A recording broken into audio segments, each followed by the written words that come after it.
Hello? Hello! Thank you for being here. So, realizing you're aromantic and/or asexual isn't the easiest thing to process. Figuring out for the first time can feel like a giant weight being lifted off your shoulders, or it can feel like a freaking mess. And sometimes it can be like a roller coaster where you're like, wee, finally figuring out who I am, and you're freaking out again. Oh my gosh, I'm aroace. And just for the sake of speaking, I'm not always gonna say aro and or ace. I might say aroace, but just know when I say aroace, I'm meaning and or. If you don't already know, like if you're new here, I am both aromantic and asexual. But to be more specific of like what flavor of asexual that I am gray sexual, but I'm still like full on aromantic. So I would probably say like aromantic gray sexual. Most of the time I just say aroace or, aromantic asexual. The aromantic asexual journey is a journey, but a journey worth exploring. Anyways, let's get into 10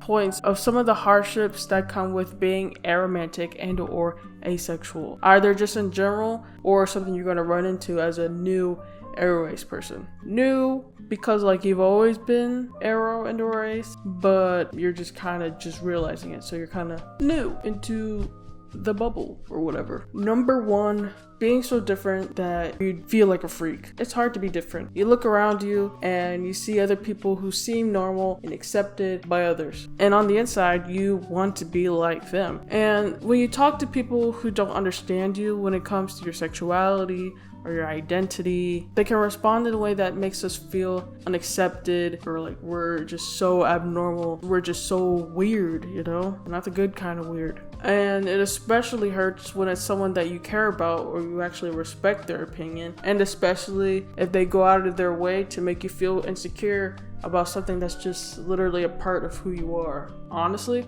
not a lot of people are aroace. Personally, I think there's a lot more aroace people in the world than we think, if people were just more educated about it and more open with their sexuality and stuff. But then again, I just feel like there would be tons and tons, a lot more queer people just in general if people were more open with their sexuality, less stigma, like duh. I feel like human beings are queer creatures, just like every other animal in the animal kingdom. Animals are freaking queer and they don't care. To get back to the point, not a lot of people are aroace, and that's just a fact. Just because a lot of people aren't aroace doesn't mean you're not as normal of a person as everyone else. Everybody knows that normalcy isn't really a real thing. It doesn't have like a set checklist. And yet so many of us try to be normal when normal means different things for different people, and it means different things in different contexts. But regardless of being aroace or not, everyone has had a moment at least once in their life where they don't feel normal, they feel like they don't fit in, and they feel misunderstood, and they feel like a little freak sometimes. But funny enough, that common feeling and experience is normal. Being aroace doesn't make you weird or make you a freak. It's just a little beautiful piece of who you are. It's an orientation like every other orientation. It's just you. And if you're a decent person, there's gonna be people who love and accept you just for who you are. You are just a little different, but everybody has something that makes them different, and that just makes us people. Just don't let those weird little ignorant assholes who don't know what they're talking about make you feel small or make you feel like a weirdo freak, unless you want to be a freak. Numero dos. Most people are not going to know what being aromantic or asexual even means, and that's probably going to make you feel even more like an outcast. But some people don't know things, and that's fine. A lot of people won't know or understand what you're talking about or what you mean when you say you're aroace. They'll make incorrect assumptions, they'll ask out-of-pocket questions, and just be straight up bewildered by the fact that being aromantic or being asexual was even something that you can even be, because most people assume that everyone just automatically feels all the romantic and sexual feelings, if they can even get past the fact that romantic feelings and sexual feelings are two separate things. But in the end, hopefully they will try to understand you, accept you, and respect your identity. It's not a fast process most of the time. If they're willing to do that for you, Great. Number 3, a lot of people is gonna assume that you're robotic and you're void of feelings and love. It's exactly what I was saying, but people are gonna make incorrect assumptions. When people hear little to no interest in sexual and or romantic relationships, a lot of people are gonna hear little to no feelings. And seeing people come to that conclusion can be really fucking annoying, but then you have to realize, kind of to like avoid your own pain or something, I don't know, like the train of thought that people go through when you tell them you're aroace. First, you'll start out that most people see sexual feelings and romantic feelings as the same thing, that you can't really have one without the other, and to them sexual feelings or romantic feelings, they're one thing, and that correlates to love, leading to them thinking so you can't love, leading to them thinking can't love in general, so you must not have feeling, like a robot. To all that, obviously no, yeah, you can still love, it's just platonic love for friends and family, and in some aroace cases you can still experience romantic and or sexual feelings, you just experience it differently. Number 4, you might be terrified to be alone. It's kind of an irrational fear for most people. Like, you always hear about people being like, oh, I'm gonna die alone, but for an aroace person, it's a fear you can dwell on often, especially if you're aromantic. Because of our lack of interest, or if any interest in being in a relationship, or fear that we won't find a relationship that best suits us, with the added aspect of the other people in our life, like friends and family and stuff, ending up in relationships, getting married, having kids, building their own little life. And we, on the other hand, end up alone, especially if you are the type of aromantic that does not plan of getting married or being in a relationship or having kids. You just don't want any of those things. I'm that type of aromantic. Commonly, you will believe and you will dwell on the thought that everybody is gonna move on without you and leave you behind. It's an irrational fear you just might spiral into. Probably more spiraling if you already have problems dealing with depression and anxiety. Like, personally, I used to cry a lot about this, the fear of being alone, mainly because I suffer with anxiety and depression. I learned to fully embrace aroace identity and allowed myself to accept that yes, people will leave me behind because they will need that time for their growing beautiful family or their career, finding love. It would be sad, yeah, but I shouldn't let my sadness, blind me from the happiness that I feel for their success, or them finding love, or them having, kids, because those are wonderful things. And what I should do on my end is be patient and wait for it to be, my turn to have a little bit of attention from that friend. Go ahead and make some more friends. It's not easy. It sucks so much. I don't know how to make friends, but I'm going to. There's nothing wrong with feeling lonely, and it's not an unsolvable feeling. It's not the end of the world, and it's not forever. Everyone feels lonely sometimes, and it's up to us to either make some friends or, talk to someone. Have a little bit of heart to heart. Even if you're not going to be friends with that person, sometimes just talking to people just helps, and maybe you will make friends along the way. It's good regardless if you're aroace or not. Being aromantic and or asexual doesn't doom you to be alone, especially not forever. Number 5, you might wish you wasn't aromantic and or asexual. The fear of being different, the fear of being alone, confused, and being misunderstood, it's all hard to deal with. I know that.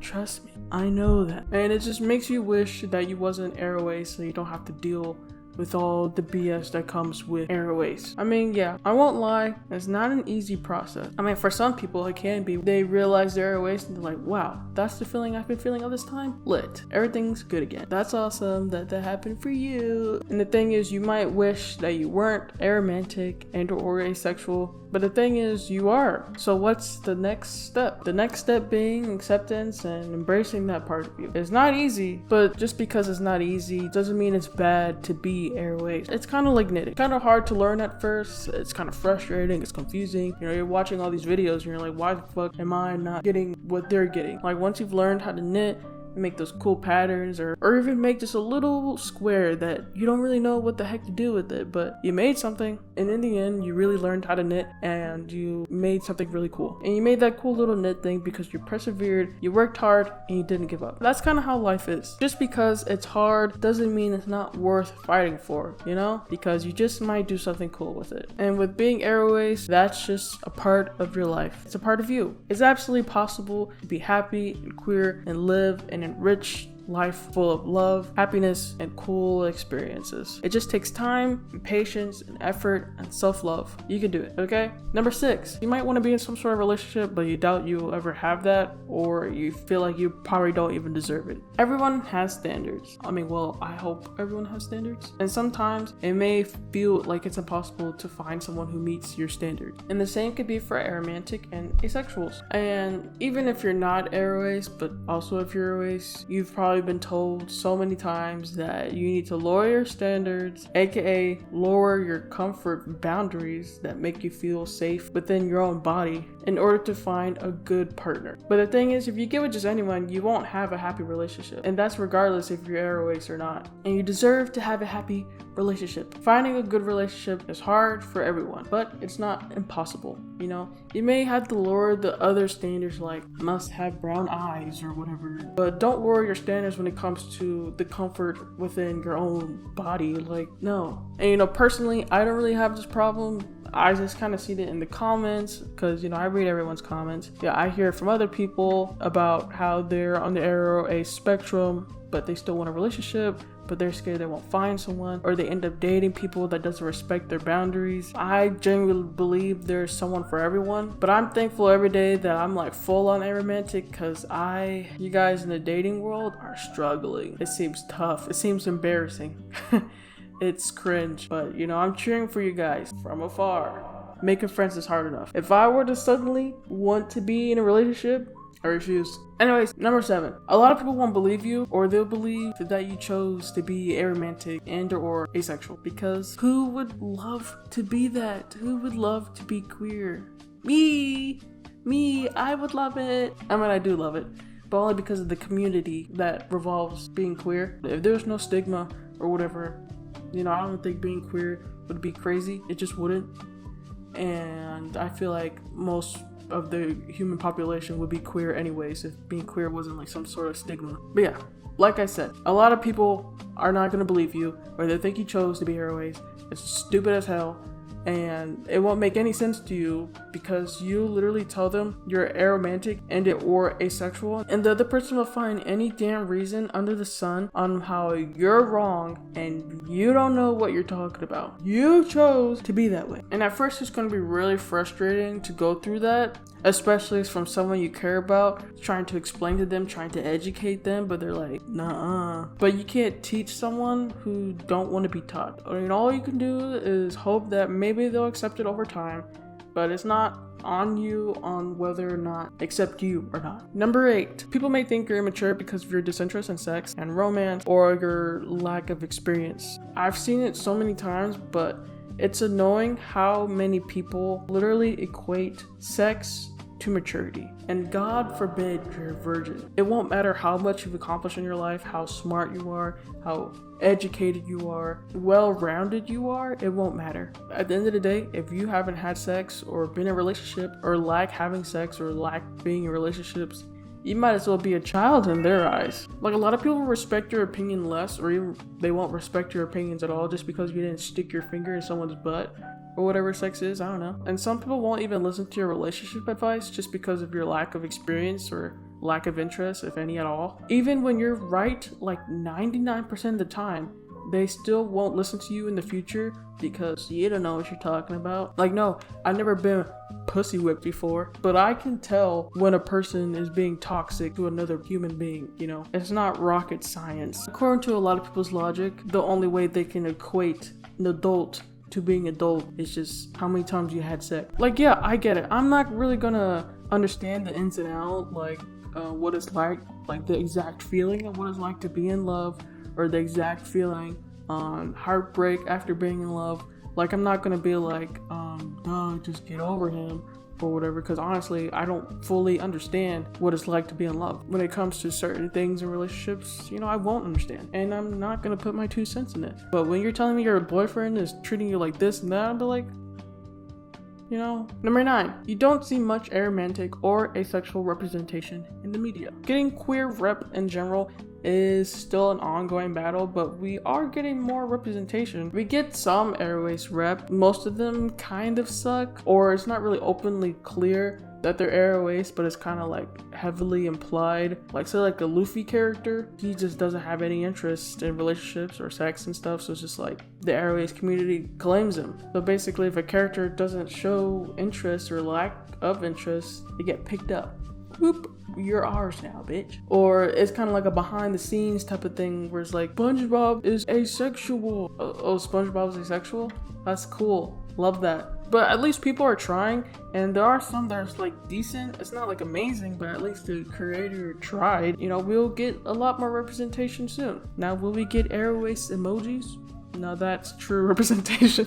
Number 10. It might be confusing to know where exactly you stand on the aroace spectrum or under the aroace umbrella. As said, learning your aromantic and or asexual is one thing, but there's the scary micro labels. It's not actually scary, but sometimes in order to better understand yourself, you kind of would probably want to know what kind of aromantic or asexual you are. And in the beginning, you're probably going to get some labels wrong, or you're probably going to change a label when you're like, oh, that one actually suits me a lot better. And it's fine. There's no rush. You don't have to pick the perfect label first go, and like you can change it if you feel like there's a better one, or you feel like you've changed or you're wrong. Just choose the one that best feels right at the moment and be open for change if you need to change your labels. And if looking into micro labels seems a bit too extra, you can always just stick to the labels aromantic and or asexual. You don't need to dig deep if you're not ready to, or you simply don't want to, like you don't really care to. Most of the time I call myself aromantic asexual, but when I want to be more detailed, I would say I'm aromantic gray sexual. Gray sexual because at first I thought I was fully asexual, but over time I realized I was actually gray sexual. And the thing is, gray sexuality also has subcategories. I feel completely satisfied with just sticking to gray sexual, and I'm open for change if necessary, but I'm not stressing about it. Anyways, yeah, that's 10 points of some of the hardships that come with being aro or ace. Either just in general, a hard thing to deal with, or something you may run into as a new aroace person. If you got anything to say about anything that I said in the video, want to add any of your own points or experience, or you're new aromantic and or asexual person yourself, please leave a comment down below. Please leave a comment. I would love to see what you have to say, whether you agree or disagree. I won't fucking care if you disagree about aroace people, just like as a whole. I don't care. Anyways, please leave a like and please subscribe if you're not already. Thank you so much for watching. Thank you for being here, and thank you for being queer. I don't know. Thank you. Bye.